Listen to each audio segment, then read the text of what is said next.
So, hi.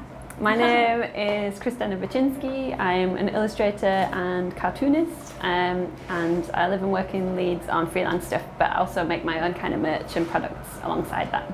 So I started off making small bits of merch like badges, and kind of moved into more story-led stuff because I do comics and zines, so I wanted stuff with lots of pages. So the books and zines got bigger, and it kind of evolved that way. And now I've got too many comics and I need to sell different things.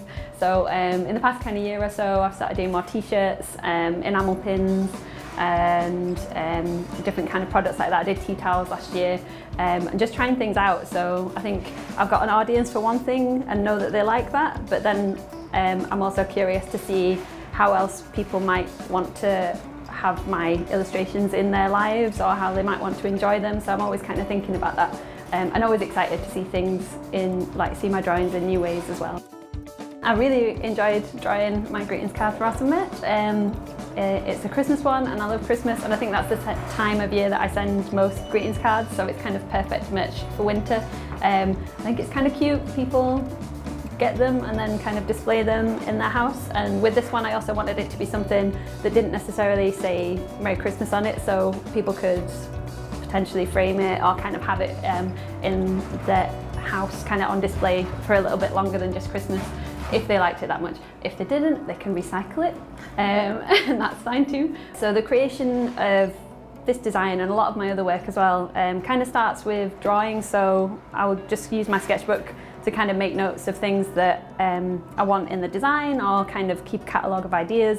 So this one, I had a bunch of designs before I kind of decided on these characters in this landscape. So I was going to do a robbing with like a mask and a swag bag, but then I was like, nobody really wants to be robbed at Christmas. So I decided to do a bear and a robin instead, just a trad robin, not a criminal robin. So sometimes the first idea is not the best idea, so I took it on a little bit. So I'll sketch a lot and thumbnail a lot and kind of do some little versions, and then once I'm kind of happy, so I had like this really rough design here, I work on my iPad or either on my desktop depending on the design, but I'm using my iPad more and more. I use Procreate with Apple Pencil, and then I will kind of sketch to scale. So I set this size up based on the templates on the Awesome website, and then kind of sketched out my idea on a layer, and then add more layers of colour on top of the sketches, and then eventually turn off the sketch layer so it's just the drawings. And then once that was done, I just airdropped it back to my computer, and because I'd checked the size on the templates from Awesome, just dropped it into the design and kind of followed the instructions on the Awesome template and sent it off. And it's here, like magic.